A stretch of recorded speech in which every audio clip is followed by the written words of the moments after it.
Hello, guys, and welcome to this week's episode of the Brawlcasters. This episode of the Brawlcasters. I'm James. That's Alex, not a greaser, just Alex. We are bringing our combined 50 years of martial arts experience to the internet to call some of the internet's craziest fights.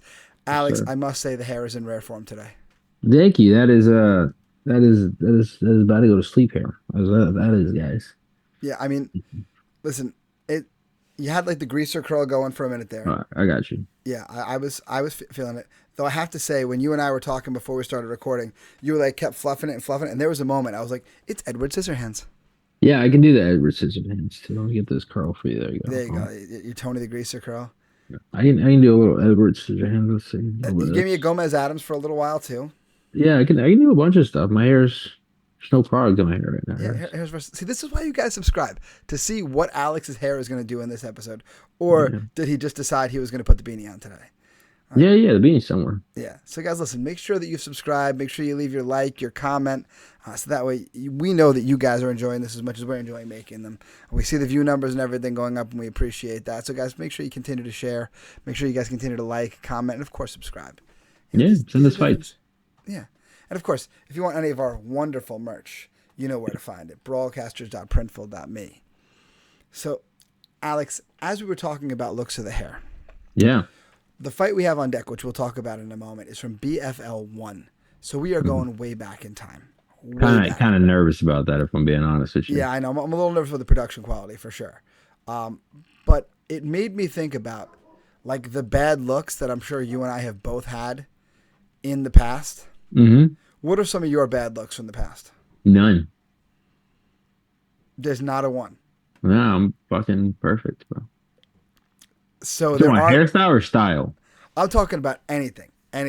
Well, I mean, like, I came up, like, there was, like, all right, somebody's gonna understand this. Like the jerkin days, like we wore those really tight, skinny jeans. That I'll be honest, don't know how I fit them because they did not go past like my thighs, but you had to sag them, and they were stupidly tight, skinny jeans with the big dunks. Mm-hmm. And then this, like, you had what do we had? We had the snapbacks. It was a lot, guys. I dread whenever I've seen one of those pop up on a Facebook timeline. So that was probably that.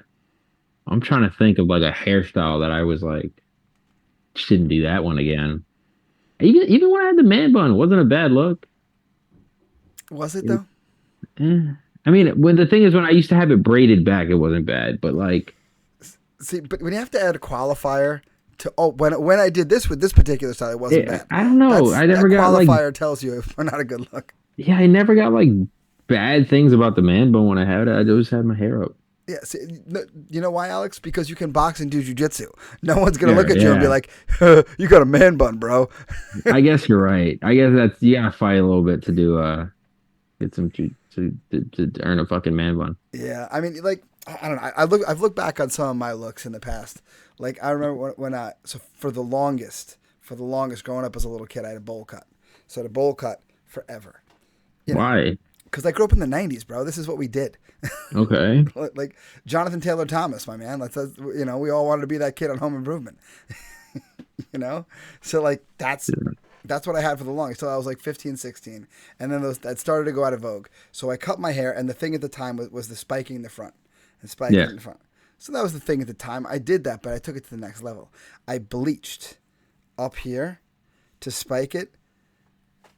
Yo. Like frosted tips? Not frosted tips. Just literally this section of my hair forward was bleached out. And just the part I flipped was bleached. You have a picture of that? Yeah. Dude, my high school graduation pictures have this. Can you make that the thumbnail of this? I don't think I want to put that on the internet for everybody to see. I'll be honest with you. Once it's on the internet, it's never not on the internet again. Well, so listen, like my father has all of our high school graduation pictures on the wall in his house, and I'm like, can we take that one down? Can we get my college graduation instead? Can we I have college graduation pictures. I'm like the one sibling who has college graduation pictures. Can we put that in place of that fucking thing with the bleach?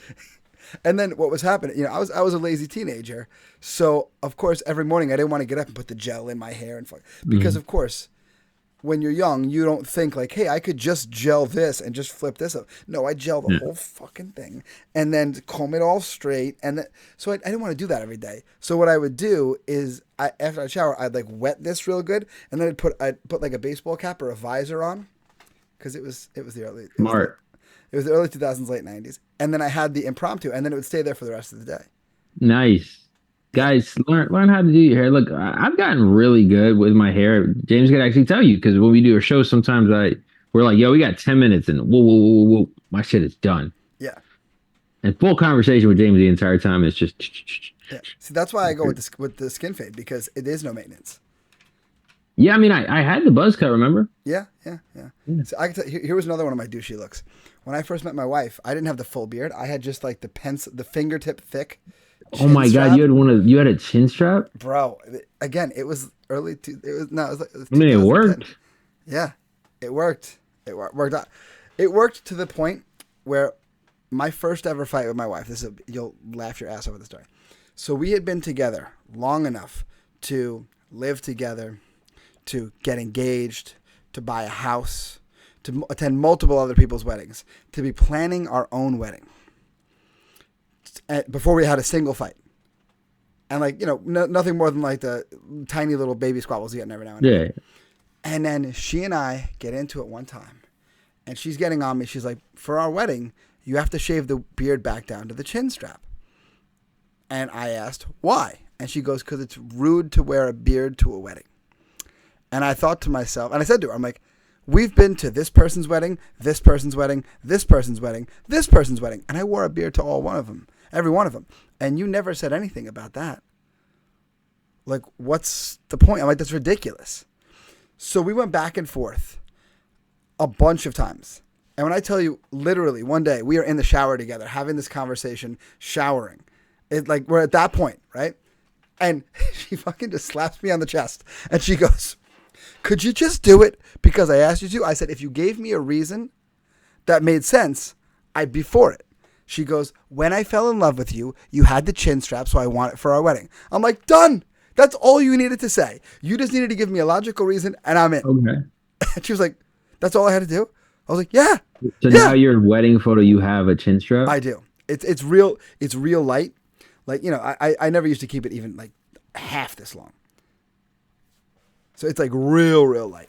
I got to see this, man. Listen, next time you come out to the house, brother, I'll bring out the wedding pictures. Lauren approved. Yeah. But see, there's a lesson for all you women who are watching, and we know there's got to be some of you. We look at the demographic information. There's not that many of you, but I'm sure there's some women watching. If you just give your man the rational, logical reason behind your thinking, he'll be like, okay. When it was nonsensical, I was not going to do it at all. But when she was like, because when I fell in love with you, that's the facial hair you had.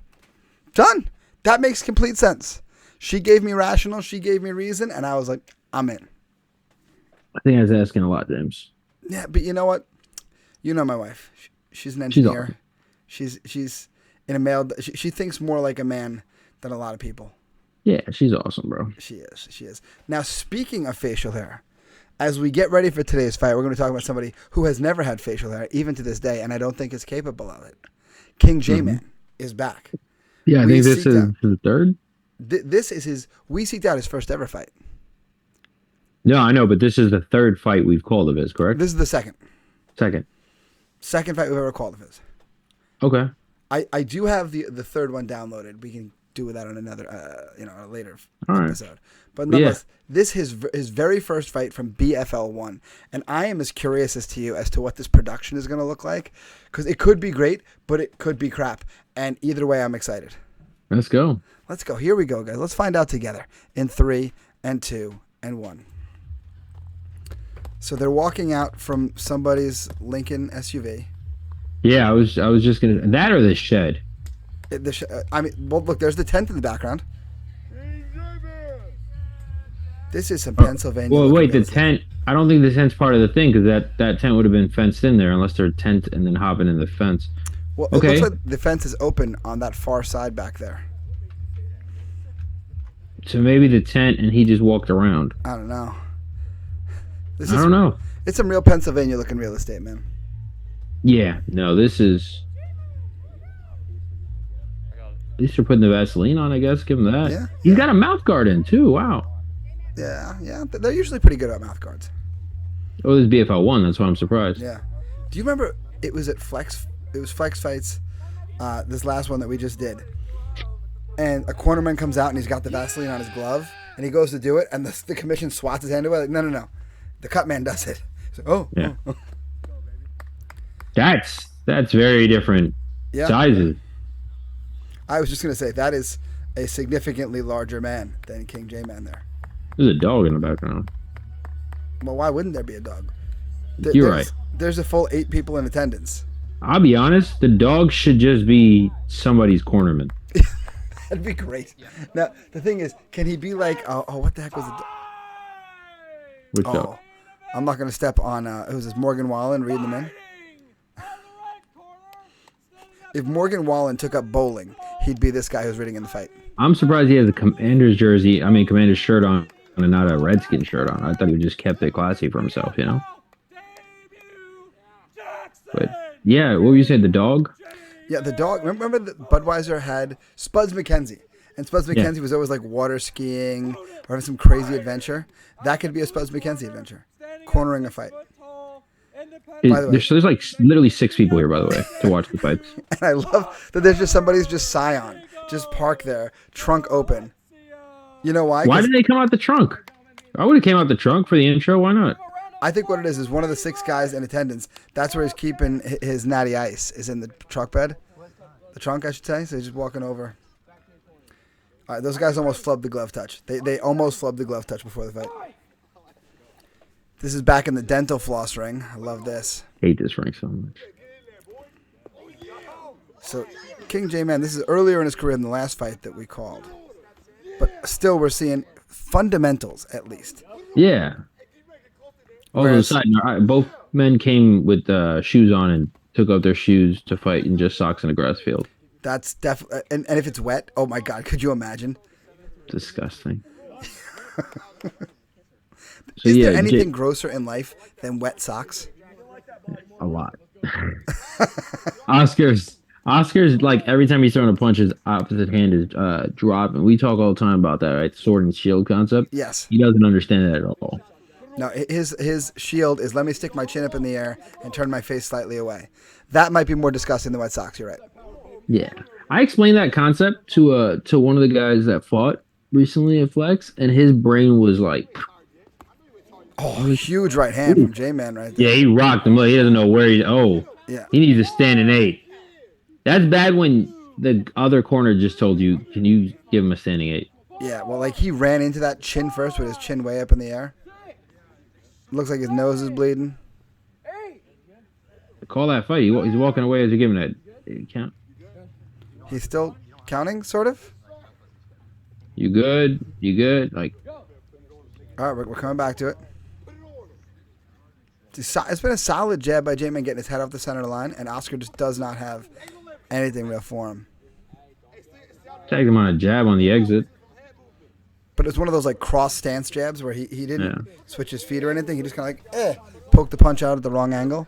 Big swing by Oskr. Like if he had a base or balance to like put anything behind these hands, he'd be real dangerous. Yeah, just sitting on his punches a little bit, just keeping his shoulders a little more square. Nice duck under, but then he did nothing with it because his footwork was terrible. Yes. All fights over. Looks like Oscar's not going to answer the bell.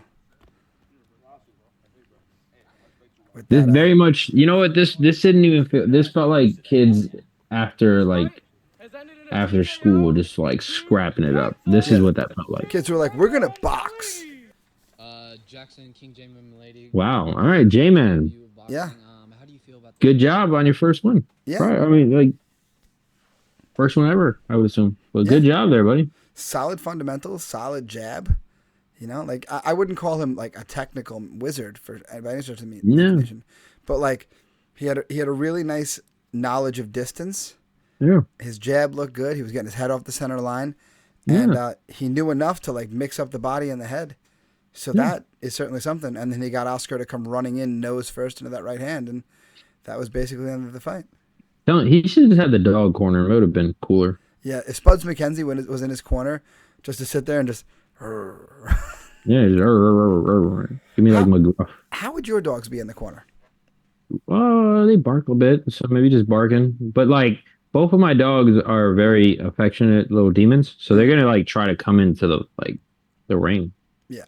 See, my dogs would go ballistic. There is no roughhousing allowed around my dogs. Like if I pick up Riley and I'm just holding her, I'm not talking about like I pick her upside down. Like if I just scoop her up and I'm holding her on a butt and she's sitting on my ribs and we're just talking, the dogs try to like pull her down because they don't like that. No, she's too high. Put her back down. So I can't imagine if punches were flying that they would be, like they would come into the ring. Funny story to finish out the episode. So years ago, I had the student of mine. This was back in my Sensei school. Student of mine, and Rich was one of like the first pro MMA fighters at a Team Tiger Schulman's because back then amateur MMA wasn't a thing. Yeah. And he was cutting weight really hard one time, and he's like really feeling it. And he's talking to this little kid, Willie D. Willie's last name just hit me, but it was William, and his last name was whatever it was. But we used to call him just Willie D. And he was half white, half Asian. Really good kid, honestly. But he was shy as anything. And Richie's sitting there talking to him as he's dying, weight cutting, dying. And he's just like, listen, Willie G, I'm going to need you to come down to my fight in Jersey with me, all right? And I'm going to, if I get tired and I need you to, all right, I'm going to push him into the corner. You're going to heel me on the ring, and I'm just going to go on the ring. And when you hear that, that means I need you. You're going to come out and you're going to jig him. And you better not rat on me, Willie D, because I know people in jail. now, Rich is a full-grown man talking to like 7-year-old Willie D. And Willie D's like, uh-huh. Still one of my fondest Rich memories ever. Okay, Willie would have held it down, I'm sure. Willie would have done it. He would have jigged him. Yeah, he's no idea what that means. He's like, all right, I tried. I got to jig him, Dad. Dad, what does that mean? Jesus. So, all right, guys. Great story to end that one out on. So, guys, if you like fights like these, if you like our commentary, ridiculous stories that we tell you, by all means, make sure you subscribed. Make sure you guys leave comments if there's fights you want us to see. Some of you guys we've called fights for you before, and you got other fights on the internet. Leave them down here. We'd love to call them for you as long as there is a referee. Make sure you guys comment. Make sure you guys share. But, of course, guys, get your merch. You want to show everybody that you're built to brawl. Don't get jigged. Get the merch. Don't get jigged. Don't get jigged. Because Alex knows people in jail. I actually really do. All right, guys. Well, until next time, brawl on.